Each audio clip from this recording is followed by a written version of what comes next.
స్వాధ్యాయ యోగా కార్యక్రమంలోకి స్వాగతం సుస్వాగతం. మనందరికీ ఒక కాన్సెప్ట్ మీద ఎన్నో డౌట్లు, ఎన్నో అనుమానాలు, ఎన్నో అపోహలు ఉంటాయి. ఆ కాన్సెప్ట్ ఏంటంటే కళలు. కొన్ని కళలు వస్తే భయపడతాం. కళలో మనకు చనిపోయినట్టు కళ వస్తుంది, అయ్యో మనం రేపు చనిపోతామేమో అని భయపడతాం. కళలో కొంతమంది అపరిచితమైన వ్యక్తులు కనిపిస్తుంటే భయపడతాం, ఎవరో వచ్చారని. కళలలో పైనుంచి కింద పడినట్టు కొన్ని కళలు వస్తాయి, రేపు పడిపోతానేమో భయం వేస్తుంటుంది. కొన్ని ఫ్యాంటసీసు, కొన్నేమో కొత్త లోకాలు, రకరకాల కళలు. ఆ కళలు మనల్ని ఏం నేర్పించడానికి వస్తాయి, ఆ కళలు మనకు ఎందుకు వస్తాయి, ఆ కళలు ఎక్కడి నుంచి వస్తాయి అన్నది చాలామందికి ఒక $100 క్వశ్చన్. రకరకాల అపోహలు ఉంటాయి. ఈరోజు స్పిరిచువల్ సైన్స్ కళల మీద ఏం చెప్తుంది, కళల మీద ఏమైనా పుస్తకాలు ఉన్నాయా, శ్రీనివాస్ రెడ్డి గారిని అడిగి తెలుసుకునే ప్రయత్నం చేద్దాం. నమస్తే అన్న. నమస్తే నవకాంత్. చెప్పండి, అసలు ఈ కళల కథ ఏంటి? అసలు ఈ కళల గురించి ఎవరన్నా ఏమైనా పుస్తకం రాశారా, రాస్తే అది ఏంటి, దాని విశేషాలు ఏంటి? చాలా మంది కళల మీద పుస్తకాలు చాలా ఉన్నాయి నవకాంత్. రాసిర్రు, వీడు రాసిన దానికి ఆడ ఆపోజిట్ రాస్తాడు, ఆడ రాసిన దానికి వీడు ఆపోజిట్ రాస్తున్నాడు. అదే వాళ్ళ బ్యాక్గ్రౌండ్ నుంచి రాస్తారు. బట్ సైంటిఫిక్గా మంచి పుస్తకం ఉంది. ఓకే, అది సైంటిఫిక్గా కావాలి. సైంటిఫిక్గానే అదే ఈ నాకు కూడా చాలా అతుకున్న పుస్తకం. ఓకే, పుస్తకం టైటిలే extraordinary dreams and how to work with them. భూమి మీద మనిషి ప్రతి దేశం, ఆ దేశంలో ఉండే కల్చర్ నుంచి అన్నీ రీసెర్చ్ చేసి ఒక పుస్తకంలో పెట్టారనమాట. బేసిక్గా ప్రతి మనిషి అర్థం చేసుకోవాలి. అంటే మనకు అర్థమైంది ఏంటంటే నవకాంత్, ఏ మనిషి అయినా పుట్టినప్పటి నుంచి చనిపోయే వరకు సగం టైము ఈ డ్రీమ్స్లోనే ఉంటాడు. ఎందుకంటే నిద్రపోతారు కాబట్టి. నిద్రపోవచ్చు, పగటి కళలు కంటుంటాం. అదే వీటికి కొంచెం తేడా తెలియాలన్నమాట. సో యావరేజ్ మనుషులు డ్రీమ్స్ గురించి ఎందుకు ఆలోచించాలరా అనుకుంటారు, కానీ ఆధ్యాత్మికత, ధ్యానం వాళ్ళ రోజువారీ జీవితంలో అలవర్చుకున్న వాళ్ళకి ఈ డ్రీమ్స్ మీద క్లారిటీ ఉండాలి. సో డ్రీమ్ అంటే ఏంటి, స్లీప్ అంటే ఏంటి అంటే, మనకు ఈ భౌతిక భూమి మీద జీవించడానికి ఓకే ఒకానొక పాసిబిలిటీ ఏంటి అంటే, ఈ భూమి మీద మనకు ఉండే క్వశ్చన్స్కి కానీ, మనం తీసుకునే నిర్ణయాలు ఎలా ఉండాలి అనే దానికి కానీ, మనం ఫేస్ చేసే ఛాలెంజెస్ కానీ, శాస్త్రీయంగా ఈ డ్రీమ్స్ గురించి రీసెర్చ్ చేసిన వాళ్ళకి ఏమని తెలిసింది అంటే, ఈ డ్రీమ్స్లలో మనకు సొల్యూషన్ దొరికే పొటెన్షియాలిటీ ఉంది అన్నది ఒకటి చాలా అతి ముఖ్యమైన అడ్వాంటేజ్. అంటే డ్రీమ్లో సొల్యూషన్ దొరుకుతుంది. దొరుకుతుంది మనకు వచ్చే డ్రీమ్కి, ఏ మనిషికైనా దొరుకుతుంది. ఓకే, ఆ డ్రీమ్లో జరిగినది గుర్తుండడం లేదు, లేకపోతే అవేర్గా ఉండడు కాబట్టి. ఓకే, సో ఎవరైతే మెడిటేషన్ చేస్తారో ఈ భౌతిక టైం పీరియడ్లో ప్రతిరోజు 14 గంటలు అవేర్గా ఉండడమే కాకుండా, నిజంగా మనం నిద్రలో ఆ డ్రీమ్స్లలో కూడా ఏం జరుగుతున్నాయి అన్న విట్నెస్ లాగా చూస్తున్నామా, అది కనుక చూస్తే నిజంగా మనిషి యొక్క చైతన్యము, అవేర్నెస్ చాలా పెరుగుతుంది. మోస్ట్ ఆఫ్ ద డ్రీమ్ మర్చిపోతుంటాం. కొన్ని నిద్ర లేచే ముందు వచ్చే డ్రీమ్స్ మాత్రమే గుర్తుంటాయి. గుర్తు పెట్టుకోవాలంటే ఏమైనా టెక్నిక్స్ ఉన్నాయా? గుర్తు పెట్టుకోవాలంటే టెక్నిక్, ధ్యానం చేస్తే ఓకే నీ యొక్క ఎథరిక్ బ్రెయిన్, నీ మెమరీ పెరగాల. ఓకే, అర్థమవుతుందా? మర్చిపోతున్నాను అంటే కనుక ఇంకా ఆ ఎథరిక్ బ్రెయిన్లో ఆ మెమరీ కంటెంట్, ఇంకా ఆ ఫోటోగ్రాఫిక్ మెమరీ ఇంకా డెవలప్ కాలేదని అర్థం. ధ్యానం చేస్తే గుర్తుంటాయి. యాక్చువల్గా ధ్యానం చేస్తే సహజంగా నీకు మెమరీ పవర్ పెరుగుతుంది. అర్థమవుతుందా? మెమరీ పవర్ ఎప్పుడు పెరుగుతుంది? నువ్వు న్యాచురల్గా ఉన్నప్పుడు ఆ డ్రీమ్స్లో జరిగేదాన్ని పార్టిసిపేట్ చేయకుండా అబ్జర్వర్ లాగా, ఒక విట్నెస్ లాగా ఉన్నావు అంటే నీకు గుర్తు ఉండడానికి ఆస్కారం ఉంటుంది. ఓకే, నువ్వు డెస్పరేట్ అయిపోయినప్పుడు మర్చిపోతావు. గుర్తుండాలి అని అనుకున్నప్పుడు మర్చిపోతావు. ఓకే, నిజంగా ఆ కళల్లో ఒక విట్నెస్ లాగా ఉన్నావు అంటే గుర్తుండడానికి చాలా ఆస్కారం ఉంది. ఓకే, ఎప్పుడు కూడా అది పెద్ద మోస్ట్ ఆఫ్ ద టైమ్ ఒక జీవితాలను ఎందుకు మనం బుక్స్కు చదవాలా, ఒక ఆధ్యాత్మిక మనిషి యొక్క ఆత్మకథ చదవాలి ఎందుకు అంటే కనుక, వాళ్ళు నిద్రపోయేటప్పుడు కూడా విట్నెస్గా అవేర్గా ఉంటారు. ఓకే, సాక్షిగా ఆ సూక్ష్మ శరీరము, ఆ ఇమోషనల్ బాడీ, ఆ కళల టైంని కూడా వాళ్ళ ఆధ్యాత్మికత ఎదుగుదల కోసము ఉపయోగిస్తారు. కాబట్టి వాళ్ళకు ఈ భూమి మీద ప్రాబ్లమ్స్ పట్టించుకోరు వాళ్ళు. ఓకే, ఉదాహరణకు నవకాంత్, ఇప్పుడు ఒక ఆధ్యాత్మిక ధ్యానం చేసే మనిషి ఉన్నాడు, ఆయన దగ్గర ఒక 10 మంది మనుషులు ఉన్నారు. ఓకే, ఈ 10 మంది మనుషులు ఈయన భౌతిక చేష్టల్నే గమనిస్తుంటారు ఒక రోజులో. కానీ ఈ నిజమైన ఆధ్యాత్మిక మనిషి ఏం చేస్తాడంటే ఆ భౌతిక జీవితంలో ఈ 10 మందిని గమనిస్తాడు. వీళ్ళు నిద్రలో సూక్ష్మ శరీరంలో ఏం చేస్తున్నారు అనేది కూడా గమనించినప్పుడే నీకు ఒక మనిషి గురించి కంప్లీట్గా తెలుస్తుంది. అట్లా ఒక ఆధ్యాత్మిక మనిషికి ఇప్పుడు నేను కలగన్నప్పుడు నేను ఒక మనిషి అంటే నాకు ఇష్టం లేదు. ఓకే, నేను ఎప్పుడైతే డ్రీమ్ వరల్డ్లోకి వెళ్ళానో అక్కడ ఆయన మీద ఉన్న అయిష్టతను బయట పెడతా. ఓకే, ఆ బయట పెట్టిన దాని మీద నేను ఎరుకగా లేను, కానీ ఆ ఎరుకగా ఉండే మనిషికి తెలుస్తుంది ఓహో నేనంటే ఇష్టం లేదు అని. అవునా?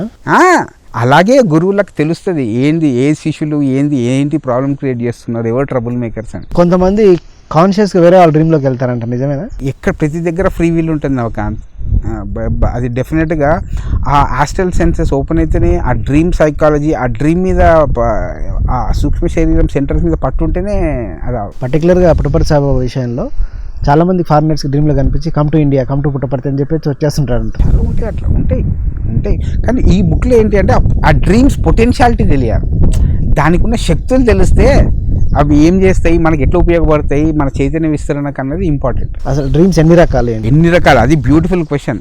ఎందుకంటే ఎప్పుడు కూడా ఒక్కొక్క కల్చర్లో మనం లిమిటెడ్గా చదువుతాము, లిమిటెడ్గా అవగాహన అవుతుంది. కానీ ఈ పుస్తకము అన్లిమిటెడ్గా ఎంత ఈ డ్రీమ్స్కి ఉన్న పొటెన్షియాలిటీ ఒక మనిషికి నిజంగా అర్థం చేయించే పుస్తకం కాబట్టి మనం దీన్ని ఇంట్రడ్యూస్ చేస్తున్నాం. ఓకే, మొట్టమొదటి డ్రీమ్ ఏంటి అంటే నవకాంత్, క్రియేటివ్ డ్రీమ్స్. నువ్వు క్రియేటివ్ ఫీల్డ్లో ఉన్న వాళ్ళని చాలామందిని కనుక నిజంగా వాళ్ళతో కాన్వర్జేషన్ చేసిన వాళ్ళకి అర్థమైన ఒక పాట రాయాలన్నా ఏదైనా రాయాలంటే దానికి ఆ ఫౌండేషన్ వాళ్ళకు ఒక డ్రీమ్లో తాకిద్దాయి అని చాలామంది చెప్తారు. కొందరు ఆఫీస్కిలో పని చేస్తుంటారు, ఒక పెద్ద ప్రాబ్లం వస్తారు నిద్రపోతారు, అర్థమవుతుందా? నిద్రలో దానికి సొల్యూషన్ వస్తుంది. అది గుర్తు పెట్టుకుంటే ఓహో దాన్ని నెక్స్ట్ డే పొద్దున నేను నా ప్రాబ్లం సాల్వ్ చేయడానికి యూజ్ చేస్తాను అని నిజంగా నేను అంత టచ్లో ఉంటున్నాను నా dream world. That is what creative dreams. నిజంగా నీ సృష్టించే కళ, నువ్వు ప్రాబ్లమ్ సృష్టించుకోవచ్చు, ప్రాబ్లంకి సొల్యూషన్ ఎత్తుకోవచ్చు. డ్రీమ్ వరల్డ్ మన చేతుల్లో ఉండదు కదా, ఆ కంటిన్యూటీ అదే నువ్వే కదా నవకాంత్, నీ సూక్ష్మ శరీరంతోనే పోతావు కదా. ఓకే, నువ్వు అవేర్గా ఉంటలేవు, లేకపోతే సెపరేటిస్టిక్ యాటిట్యూడ్తో ఓహో నేను అది కాదు అని కాదు. ఇప్పుడు నేను ఇక్కడ తిరుపతి, ఇప్పుడు హైదరాబాద్లో ఉన్నప్పుడు ఈ డ్రెస్ వేసుకున్నా, రేపు వేరే దేశంకి వెళ్ళినప్పుడు ఆ డ్రెస్ వేసుకున్నా. ఆ డ్రెస్తో నువ్వు డిఫైన్ అవుతున్నావా, లేదు నేనే ఆ డ్రెస్ వేసుకున్నాను అన్నదాన్ని గుర్తిస్తున్నావు. నేనే ఆ డ్రెస్ వేసుకున్నా. నువ్వే ఆ డ్రెస్ వేసుకుంటే కనుక ఆ మనిషి నువ్వే కదా. ఆ సూక్ష్మ శరీరంలో నిజంగా నువ్వు ఎరుకతో పోతున్నావా? చాలా మంది కళను లైట్ వచ్చింది కళ లైట్ తీసుకుని. That is why importance of educating people in the dream time is very important. Okay, ఎందుకంటే లాభం లేని మనిషి ఏం చేయడు. కళలన్నీ కళ్ళలు. ఎందుకంటే అది ఇంకొక రూమ్ అంతే. కళలని అబద్ధాలు అని ఒక మెంటల్గా ఫిక్స్. డ్రీమ్ అన్నది ఇంకొక రూమ్లో జరుగుతుంది, భౌతిక జీవితం అన్నది ఒక రూమ్లో జరుగుతుంది. ఆ 2 రూమ్లు నీ ఇల్లే. మన బెడ్రూమ్లో ఫిజికల్ బాడీ, భౌతిక శరీరం, ఇంకో వాళ్ళు డ్రీమ్ వాళ్ళు ఇంకో రూమ్. మళ్ళీ ఆ క్రియేటివ్ డ్రీమ్స్ కోణంలో నిజంగా మనం ఎంత అర్థం చేసుకుంటున్నాం? మనం ఒక 40 సంవత్సరాల మన కళల జీవితంని క్రియేటివ్గా వాడుకున్నామా లేదా? Creative dreams. రెండవది లూసిడ్ డ్రీమ్స్. లూసిడ్ అంటే క్లియర్గా, in which we are actually aware of dreaming. ఎవడు డ్రీము ఆ డ్రీమ్లో కంటెంట్ ఏంటి అన్న ఎరుకతో ఉండేదని లూసిడ్ డ్రీమింగ్ అంటారు. నువ్వు భౌతిక జీవితం కాన్షియస్ డ్రీమింగ్. మూడవది అవుట్ ఆఫ్ బాడీ డ్రీమ్స్. చాలా మంది పడుకొని హాస్టల్ ట్రావెల్ చేసి వేరే లోకాలకు వచ్చినామంటారు, వేరే లోకాలను కళలో వెళ్ళామంటారు. ఈ హాస్టల్ ట్రావెల్లో వెళ్ళాడా వాడు, కళల్లో ఊహించుకున్నాడా? నిజంగా అవుట్ ఆఫ్ బాడీ ఎక్స్పీరియన్స్ అయినప్పుడు ఏమవుతుంది అంటే నీకు అక్కడికి వెళ్ళినప్పుడు అక్కడ కలర్స్ ఏం కలర్ కనపడ్డది అన్నది పొద్దున్న లేచినప్పుడు నీకు గుర్తుంటుంది. అయితే ధ్యానంలోనే కాదు, అవుట్ ఆఫ్ బాడీ ఎక్స్పీరియన్స్ డ్రీమ్లో కూడా వస్తుంది. అవుట్ ఆఫ్ బాడీలో ఆ పారామీటర్స్ అన్నీ నీకు గుర్తుంటాయి. ఓకే, అండ్ కాన్షియస్గా ఉంటేనే అవుట్ ఆఫ్ బాడీ అవుతుంది. ఓకే, అవుట్ ఆఫ్ బాడీ కాకపోతే ఏమైపోతుంది అంటే నువ్వు ఇమీడియట్గా మళ్ళీ బాడీలోకి వచ్చేస్తావు. Okay, out of body experiences depends on various factors. Like most of the people use drugs to have out of body experience. That is ఒక మిరాజ్ లాగా అనమాట. ఎడారిలో ఒక నీటు లాగా కనపడటము, అది అంతా different. But conscious out of body experiences is చాలామంది document చేశారు దాన్ని. అవునా? నికోలస్ రోడ్సెచ్ వాళ్ళ ఆవిడ హెలెనా రోడ్సెచ్కి అయితే ఉరుస్వతి అని ఇలా వాళ్ళ వాళ్ళ ధ్యానంలో కూర్చోగానే ఎక్స్ట్రా ఇంటర్ గ్యాలక్టిక్ ట్రావెల్ చేసేవాళ్ళు. They are so many documentation out of body experience. Okay, right. ఇంకొకటి ప్రెగ్నెన్సీ డ్రీమ్స్. నువ్వు కనుక ఇండియాలో మన వేదాలు అన్నిట్లో కూడా ఉంటుంది. ఇప్పుడు మనం అభిమన్యుడు కథ చెప్తాం కానీ ఒక అమ్మ కడుపులో ఉన్నప్పుడే మనకి అమ్మకి తెలిసిపోతుంది, ఓ మగపిల్లోడు పుడుతున్నాడా ఆడపిల్ల పుడుతుందా అని.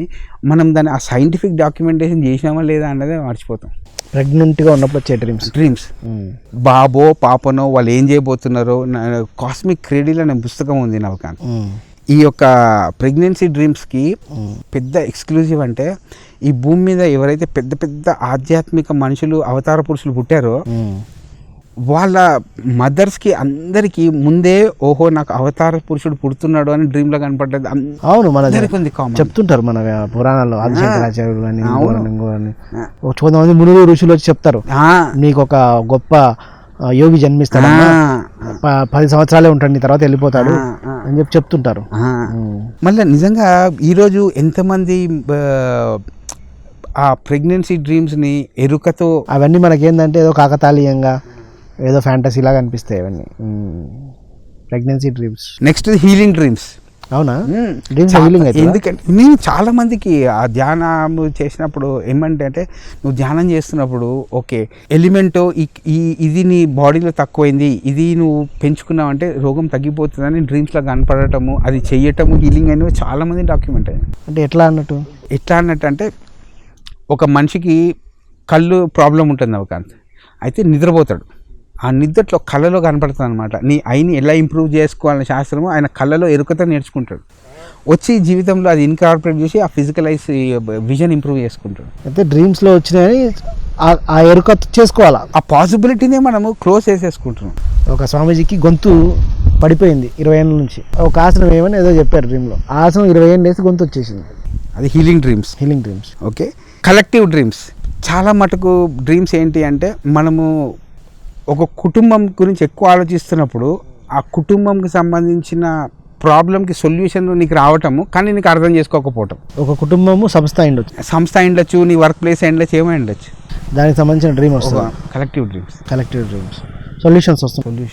నెక్స్ట్ టెలిపతిక్ డ్రీమ్స్ అంటే నువ్వు నిజంగా నీ యొక్క డ్రీమ్లో కూడా ఒక ఆధ్యాత్మిక క్లాస్లో ఒక మనిషి ఒక గురువుతోటి టెలిపతిక్గా కమ్యూనికేట్ చేస్తున్న డ్రీమ్స్ వస్తాయి. నెక్స్ట్ ఇది క్లియర్వాయింట్ డ్రీమ్ అంటే నీ కళలో భవిష్యత్తులో నీ జీవితంలో అయినా సంఘంలో అయినా ఏం జరగబోతుంది అని ముందే చూడటం. ఇది చాలా మంది జరుగుతుంది. రేపు పొద్దున వాడు చచ్చిపోతారని డ్రీమ్ వస్తుంది, లేదా ఎల్లుండి భూకంపం వస్తుందని డ్రీమ్ వస్తుంది. అట్లాంటి డ్రీమ్ క్లియర్వాయింట్స్ లాగా. Past life dreams. Past life కూడా డ్రీమ్లలో నీ పాస్ట్ లైఫ్ ఎందుకు కనపడే పాసిబిలిటీ ఉంటుంది. రిగ్రెషన్లోనే కాకుండా డ్రీమ్స్లో కూడా ఓహో నీ పాస్ట్ లైఫ్ ఇది అని ఆ డ్రీమ్లో నీకు నువ్వు ఎరుకతో ఉంటే అర్థం కావడానికి పాసిబిలిటీ ఉంటుంది. ఇనిషియేషన్ డ్రీమ్స్ అంటే నువ్వు ధ్యాన ప్రక్రియలో ఈ స్థాయిలోనూ నెక్స్ట్ స్థాయికి వెళ్ళడానికి నీకు ఆ సరిపడా ఆ కిక్ అక్కడ ఆ డ్రీమ్లో అందటం. నెక్స్ట్ ఇది స్పిరిచువల్ డ్రీమ్స్. నిజంగా మనము ఆ కళల సమయంని కూడా మనం ఆధ్యాత్మికంగా ఎదగడానికి ఉపయోగపడతాయి అని అర్థం చేసుకుంటే చాలా ఇంపార్టెంట్ రోల్ ప్లే చేస్తాయి డ్రీమ్స్ అనేది అంత ఇంపార్టెంట్. ఎందుకంటే చాలా పుస్తకాలు ఉన్నాయి నవకాంత్. పాసిబిలిటీ ఏంటి అంటే నువ్వు డ్రీమ్ టైంలో కూడా ఒక ఆధ్యాత్మిక క్లాస్కి వెళ్ళి కొత్త విషయాలు నేర్చుకోవడానికి పాసిబిలిటీ కూడా ఉంటుంది. అవునా?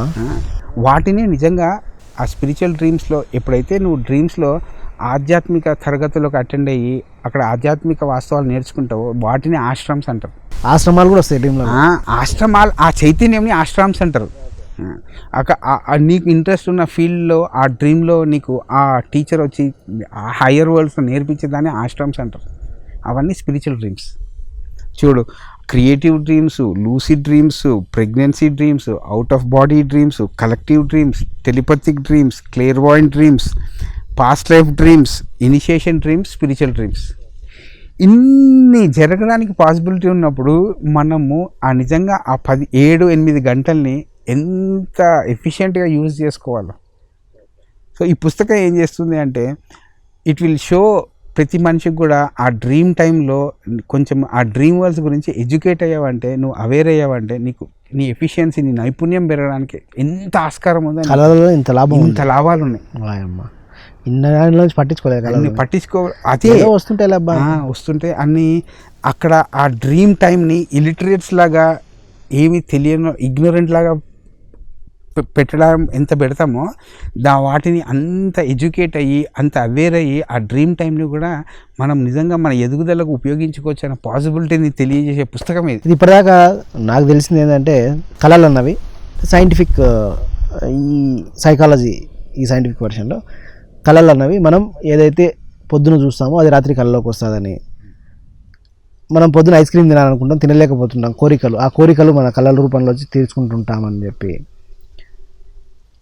మనం ఏదైతే భయపడతామో ఆ భయం మన, ఒక పాము అంటే నాకు భయం కాబట్టి పాము కళల రూపంలో వస్తుందని చెప్పి, ఏదైతే ఒకటి ఇష్టపడతామో ఆ ఇష్టపడిన కళల రూపంలో వస్తాయి అని చెప్పి, ఇష్టపడిన మనుషులు కానీ వీళ్ళు వస్తారని చెప్పి తెలుసు, అందరూ అదే అనుకుంటారు. కానీ కళలలో నేర్చుకోవాల్సింది ఉంటుంది అన్నది, అది ఓన్లీ సైకలాజికల్ ఆస్పెక్టే. ఇప్పుడు నేను చెప్పినవన్నీ సైకలాజికల్ ఆస్పెక్ట్. సిగ్మండ్ ఫ్రాయిడ్ ఆధ్యాత్మిక శాస్త్రంలో ఒకానొక పదం ఉంది, డ్రీమ్స్, ధ్యానము, ఆధ్యాత్మికత ఏంటి అంటే, డ్రీమ్స్, మెడిటేషను ఒక మనిషికి అర్థం చేసుకోవాల్సిందంటే కంటిన్యూటీ ఆఫ్ కాన్షియస్నెస్. అంటే నేను ఏ వరల్డ్లోకి వెళ్ళినా, ఏ ప్లేన్లోకి వెళ్ళినా అది నేనే. ఆ కంటిన్యూటీని నువ్వు కనుక పెంపొందించుకుంటూ పోతున్నావు అంటే నీకు అన్నీ గుర్తుంటాయి. ఇప్పుడు నేను ఇక్కడ ఒక మనిషిని ద్వేషిస్తున్నా, ఈ భూమి మీద నేను ఒక 20 సంవత్సరాల్లో ఒక మనిషిని ద్వేషిస్తున్నప్పుడు ఒక చిన్న విషయం మనం ఏం అర్థం చేసుకోము అంటే, ఆ ద్వేషంతోనే నేను నిద్రపోయాను అనుకో, ఆ హాస్టల్, ఆ డ్రీమ్ వరల్డ్లో కూడా వెళ్ళి ఆ ద్వేషాన్ని నేను అందరికి పంచుతూ ఉంటా. అర్థమవుతుందా? నువ్వు ఇక్కడ పొల్యూట్ చేయడమే కాకుండా ఆ హాస్టల్ డైమెన్షన్లో కూడా you are polluting that environment with your hatred. That is why నీకు ఈ ఫిజికల్ లైఫ్లో దుఃఖం పెరుగుతుంది. There is anything like this. పడుకునేటప్పుడు ఒక అరగంట గంట ధ్యానం చేసి పడుకుంటే మంచి కళ్ళు పడుకుంటే నువ్వు అక్కడికి వెళ్ళి సువాసనలు పంచుతావు. అందుకే నిద్రపోయే ముందు ధ్యానం చేయమంట. నిద్రపోయినప్పుడు ధ్యానం చేసి ఈవినింగ్ రివ్యూ చేసావంటే, ధ్యానం చేసి నిద్రపోవాలా, అప్పుడు ఏమవుతుంది అంటే ఇక్కడ నీ ద్వేషము అక్కడికి వెళ్ళి మల్టిప్లై కాకుండా ఇక్కడిది తొందరగా నీకు వెళ్ళిపోతుంది. ఓకే, అది పడుకోనే ముందు ధ్యానం చేయడం చాలా ఇంపార్టెంట్. ఈ విషయాన్ని బట్టి నాకు అర్థమైంది. పడుకోనినప్పుడు ధ్యానం చేసి పడుకోని అంటే అట్లీస్ట్ హాస్టల్ వరల్డ్స్లో యూ విల్ నాట్ పొల్యూట్. కాన్షియస్గా ఉంటాం ధ్యానం చేస్తే, నిద్రపోతే.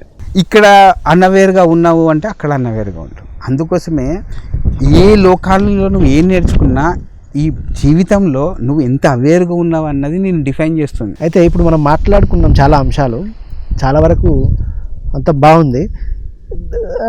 ఎనీ సైంటిఫిక్ రీసెర్చ్ జరిగింది వీటి మీద? ప్రతి డ్రీమ్కి, ప్రతి కల్చర్కి, ఆ ప్రతి డ్రీమ్కి కంప్లీట్ సైంటిఫిక్ ఎక్స్పోజర్ అంతా రాసిన డాక్యుమెంటెడ్ బుక్ ఇది. అవునా? నేను అందుకోసమే ఆ book చూపెడుతున్నా.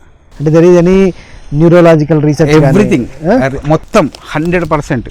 Stanley Knipp, and this is done by International Academy of Sleep Research వాళ్ళు చేస్తున్నారు. డ్రీమ్ రీసెర్చ్ అది కూడా ఉందా? ఇలా అయితే International Institute for Near Death Experience ఉందో, there is a thing called International Association for Sleep Research also.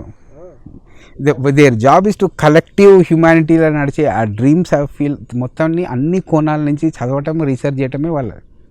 అక్కడి నుంచి వచ్చినవే ఇన్ని రకాలమైన డ్రీమ్స్. ఇంటర్నేషనల్ స్లీప్ రీసెర్చ్, నిద్ర శాస్త్రం, పెద్ద శాస్త్రం.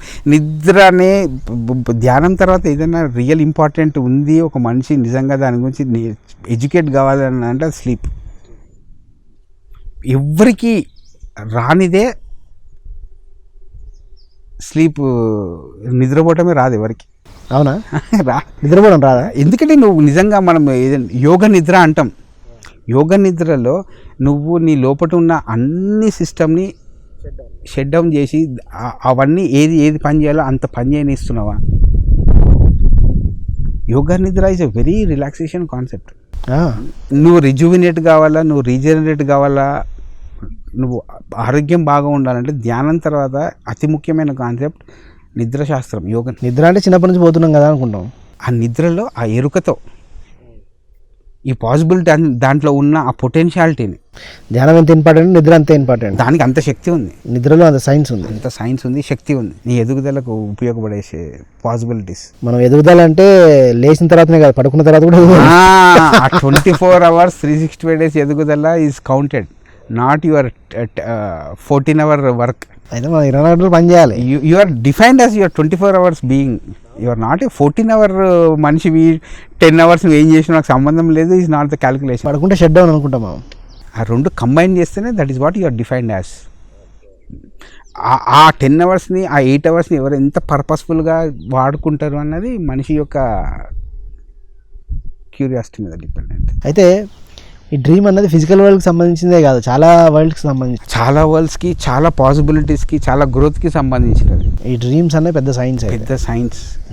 నిద్రపోవడం తెలిస్తే కనుక ఒక 80% రోగాలు మనము. నిద్రపోవడం అంటే ఎట్లా నిద్రపోవాలి, మన పుస్తకం రాస్తే మన నెక్స్ట్ అదే చెప్తున్నాను. నువ్వు నిద్రని ఎప్పుడైతే కంటిన్యూస్గా నువ్వే ఎరుకతో ఇక్కడ నువ్వే నిద్రలో నేనే అన్న అవగాహన వచ్చినప్పుడు నీకు మోస్ట్ ఆఫ్ ద థింగ్స్కి ఆన్సర్స్ వస్తాయి. నేను భౌతిక జీవితంలో వేడే, నిద్రలో అందరిని ద్వేషిస్తాను అన్నప్పుడు కష్టాలన్నీ భౌతిక జీవితంలో వస్తాయి. ఇవన్నీ effects. Physical body is the effect, result of what you do and with all your inner bodies. కరెక్ట్గా నిద్రపోతే సెట్ అవుతుంది అంటారు. అన్ని సెట్, అన్ని సొల్యూషన్స్తో వస్తావు.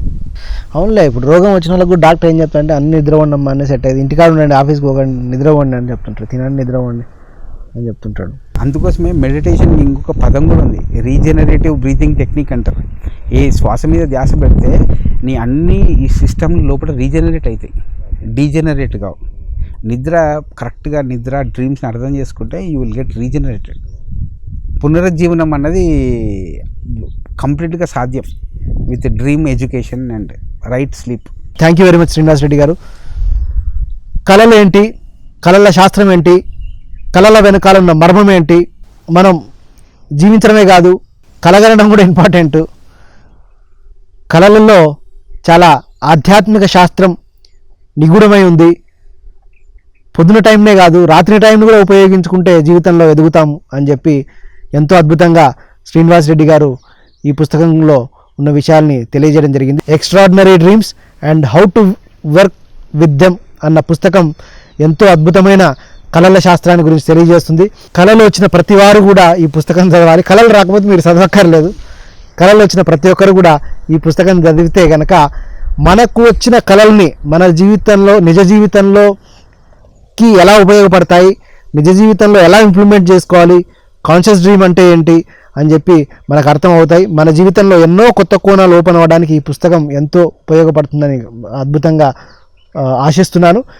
మనకి కళల ప్రపంచం గురించి మనకు పరిచయం చేసిన శ్రీనివాస్ రెడ్డి గారికి మీ తరపున నా తరపున కృతజ్ఞతలు తెలియజేసుకుంటున్నాను. థ్యాంక్ యూ వెరీ మచ్ అన్న. ఇది చాలా శాస్త్రీయంగా రాసిన పుస్తకం Navakanth. So it's highly scientific and grounded. Please read this book, extraordinary dreams and how to work with them. Authors చాలామంది అనమాట, స్టాన్లీ నిపర్, ఫారిబా బొగ్జరాన్ అండ్ వీళ్ళంతా సైంటిస్టులు అద్భుతంగా రాశారు. మీకు శాస్త్రీయ కోణం ప్రజెంట్ చేద్దామని మనం స్వాధ్యాయ యోగాలు ఈ పుస్తకం. Right, thank you very much అన్న. మళ్ళీ వచ్చే వారం సరికొత్త పుస్తకంతో మళ్ళీ కలుసుకుందాం, మళ్ళీ సరికొత్త జ్ఞానాన్ని తెలుసుకుందాం. ప్రతి ఒక్కరు కూడా మీ వీడియోలను చూస్తుంటారు. మీకు నచ్చితే లైక్ చేయండి, మీకు నచ్చితే 10 మందికి ఉపయోగపడాలి, ఈ వీడియో 10 మందికి ఉపయోగపడుతుంది అనుకుంటే షేర్ చేయండి. మీ ఫేస్బుక్లో, వాట్సాప్లో, మీ సోషల్ మీడియాలో షేర్ చేయండి. అండ్ మీకు నచ్చితే ఏం నచ్చిందో కామెంట్ చేయండి. దానివల్ల మేము ఇంకా ఇంప్రూవ్మెంట్ చేసుకోవడానికి మాకు కొత్త కోణాలు అర్థం అవుతాయి. కాబట్టి డోంట్ మిస్ లైక్ చేయడం, షేర్ చేయడం, కామెంట్ చేయడం మర్చిపోవద్దు. Keep watching pyramid meditation channel. మళ్ళీ వచ్చే వారం సరికొత్త పుస్తకంతో, సరికొత్త జ్ఞానంతో మళ్ళీ కలుసుకుందాం. Thank you very much.